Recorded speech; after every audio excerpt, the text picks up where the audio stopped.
எப்பவுமே ஒரு விஷயம் கவனிச்சிருக்கீங்களா? ஏன் அப்படின்னு ஒரு கேள்வியை கேட்கும்போது தான் ஒரு மனிதனோட உண்மையான பயணமே தொடங்குது. ஏன் என்ற கேள்வியுள்ளவன் கேட்கும்போதே இவ்வளோ வலிமையான ஒரு தொடக்கமா இருக்கு இல்லையா? இன்னைக்கு நம்ம அலசலுக்குள் நுழையும் போதே இந்த ஏன் அப்படிங்கிற வார்த்தையை தான் நம்ம கதையோட நாயகனாவே நம்ம பார்க்க போறோம். இன்றைய சிறப்பு பார்வைக்கு உங்களை வரவேற்கிறேன். இன்னைக்கு நம்ம அலசல்ல ரொம்பவே ஆழமான தத்துவங்களையும் உருவகங்களையும் கொண்ட ஒரு செறிவான தமிழ் கவிதையைத்தான் டீகோட் பண்ண போறோம். அதான் திராவிட சிசுவின் கேள்வி. இந்த கவிதையோட வரிகளுக்குள் ஒழிஞ்சிருக்கிற பகுத்தறிவு, மனிதநேயம், அப்புறம் அதிகாரத்திற்கு எதிரான குரல், இதை எல்லாத்தையும் எந்தவித சார்பும் இல்லாம ரொம்ப தர்க்க ரீதியா, அதாவது லாஜிக்கலா இன்னைக்கு நாம ஆராய போறோம். சரி, முதல்ல இந்த ஏன் அப்படிங்கிற கேள்வியோட வலிமை என்ன, அது எப்படி சிந்தனையோட அடித்தளமா இருக்குன்னு பாப்போம். மூலக்கவிதையில பகுத்தறிவு மனிதநேயம் அப்படிங்கிற ஒரு வார்த்தையை பயன்படுத்தி இருக்காங்க. அப்படின்னு என்ன? கவிஞர் இதை வெறுமனே அறிவு சார்ந்த ஒரு விஷயமா மட்டும் பார்க்கல. இது ஒரு பகையற்ற மனிதநேயம், தர்க்கத்தை அடிப்படையா வச்சு இயங்குற ஒண்ணு. மேலும் கல்வியோட உண்மையான உயிருள்ள தேடலே இதுதான ஒரு ஆணித்தரமா பதிவு செய்றாரு. அதாவது கல்விங்கிறது சும்மா புத்தகங்களை மனப்பாடம் பண்றது கிடையாதுங்க, அது கேள்விகளோட தொடர்ற ஒரு உயிருள்ள தேடல். இந்த வரிகள்ல வர்ற ஒரு அழகான உருவகத்தை பாருங்களேன். தர்க்கத்தின் சாரல். கவிஞர் தர்க்கத்தை ஒரு பெரிய சூறாவளியாவோ இல்ல அழிக்கிற வெள்ளமாவோ உருவகப்படுத்தல. மாறாக ஒரு மென்மையான ஆனா தொடர்ந்து பெய்து மனதை வளர்ப்படுத்துற ஒரு சாரலா பாக்குறாரு. இது நம்ம சிந்தனைக்கு மெல்ல மெல்ல உரமூட்டுற ஒரு அற்புதமான செயல்முறை. இப்போ இந்த பகுத்தறிவுக்கும் குருட்டு நம்பிக்கைக்குமான நேரடி முரண்பாட்டை கொஞ்சம் கவனிப்போம். கவிஞருங்க ஒரு அட்டகாசமான ஒப்பீட்டை நம்ம கண்முன் நிறுத்துறாரு. ஒரு பக்கம் தொடர்ந்து உண்மையை தேடுற தர்க்கத்தின் சாரல், இன்னொரு பக்கம் எதையுமே யோசிக்காம அப்படியே கண்மூடித்தனமா நம்புற தர்க்கமட்ட கூட்டம். பகுத்தறிவுக்கும் குருட்டு நம்பிக்கைக்கும் இடையில இருக்கிற பெரிய இடைவெளிய இதை விட தெளிவா சொல்லவே முடியாது. இந்த தர்க்கமற்ற கூட்டம் என்ன செய்யும்னு கவிதை ரொம்ப அழுத்தமா விமர்சிக்குது பாருங்க.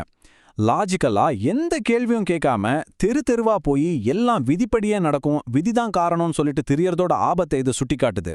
கேள்விகளை தவிர்த்துட்டு விதை மேல பழிய போடுறது மனித மனங்களை எவ்வளவு தூரம் முடக்கி போடுதுங்கிறத இது ரொம்ப துல்லியமா காட்டுது.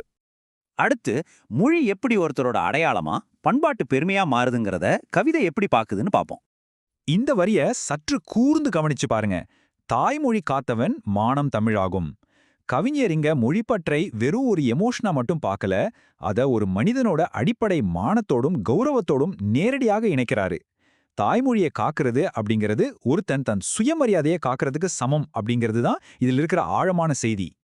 இந்த இடத்துல மொழி பற்றுக்கும் மனிதநேயத்துக்குமான ஒரு பேரலல், அதாவது ஒரு இணையான பயணத்தை நம்ம பார்க்க முடியும். மண்ணுக்கும் மொழிக்குமான உறவு வலுப்படும்பொழுது அது எப்படி மனிதநேயத்தோட உயிர் சொல்ல உருவெடுக்குதுன்னு கவிதை இணையா வச்சு காட்டுது. மொழி அப்படிங்கிறது மக்களை பிரிப்பதற்கான கருவி இல்ல, மாறாக மனிதநேயத்தை வளர்க்கும் ஊற்றுன்னு இது உணர்த்துது. மொத்தமா பார்த்தா இந்த 4 புள்ளிகளும் தான் ஒரு முழுமையான பகுத்தறிவுவாதியோட அடையாளங்கள். தமிழ்ல நிலைநிறுத்தப்பட்ட மானம், மண்ணுடனான பிரிக்க முடியாத உறவு, எந்த பகையுமற்ற மனிதநேயம், அப்புறம் எல்லாத்துக்கும் மேல அறிவின் ஊற்று. இந்த கூறுகளெல்லாம் ஒன்னா சேரும்போது தான் ஒரு முற்போக்கான சமூகம் உருவாகுதுன்னு இந்த கவிதை கட்டமைக்குது. சரி, இப்போ கவிதையோட ரொம்ப விறுவிறுப்பான ஒரு பகுதிக்கு வந்திருக்கோம். அதிகாரத்தோட பாசாங்கையும் அது மேல இருக்கிற தார்மீக கோபத்தையும் கவிதை எப்படி எதிர்கொள்ளுதுன்னு பாப்போம். அதிகாரத்தின் மேல வைக்கப்படுற எவ்வளவு கடுமையான இலக்கிய விமர்சனம் பாருங்க இத. மன்னன் இருக்க அவனே நடிப்பின் சிகரமாக மக்களை வழிநடத்த வேண்டிய அதிகாரம் உண்மையான நிர்வாகத்தை விட்டுட்டு வெறும் பாசாங்கு செய்யற ஒரு நடிப்புத்தளமா சுருங்கி போனத இந்த வரி தோல் உரிச்சு காட்டுது. ஆளுமைங்கிறது நடிப்பில்ல, அது உண்மையான நிர்வாகம்னு கவிஞர் மறைமுகமா சுட்டி காட்டுறாரு.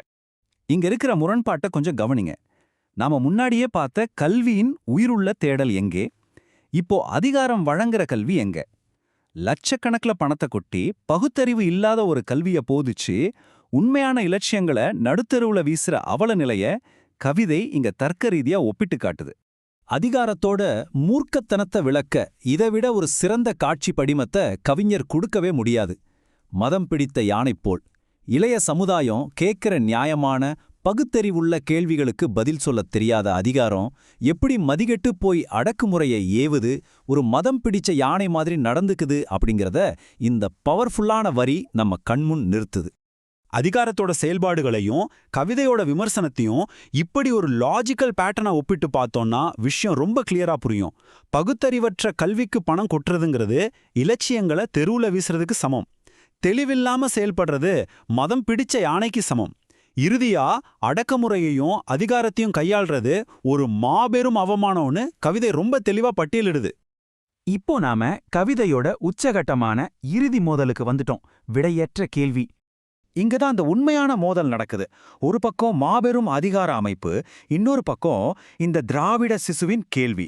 எதற்கும் அஞ்சாத ஒரு சின்ன பகுத்தறிவுள்ள கேள்வி அந்த மிகப்பெரிய அதிகார மலைக்கு முன்னாடி சற்றும் அசையாம வீழ்த்தப்பட முடியாத ஒரு பெருமலையா எழுந்து நிக்கிறத கவிஞர் இங்க படம் பிடிச்சு காட்டுறாரு. இந்த பிரம்மாண்டமான எண்ணிக்கையை கொஞ்சம் கவனிங்க. கோடிக்கணக்கான மக்கள். அதிகாரம் தன் பலத்தை காட்ட கோடி மக்களை ஒன்னு திரட்டி வந்தாலுமே அங்க பவர் டைனமிக்ஸ் அப்படியே தலைகீழா மாறிடுதுங்கிறது தான் உண்மை. ஆட்கள் எண்ணிக்கை ஒருபோதும் உண்மையையோ லாஜிக்கையோ தோற்கடிக்க முடியாதுன்னு கவிதை உணர்த்துது. இந்த அலசலோட இறுதியில கவிதை விட்டுச் செல்லும் அதே கேள்விய நான் உங்களிடமும் விட்டுச் செல்றேன். அத்தனை கோடி மக்கள் கூடி வந்தும் ஏன் அந்த ஒருவரிடமும் பதிலில்ல? அதிகாரம் அடக்குமுறையை பயன்படுத்தலாம், பாசாங்கு பண்ணலாம்.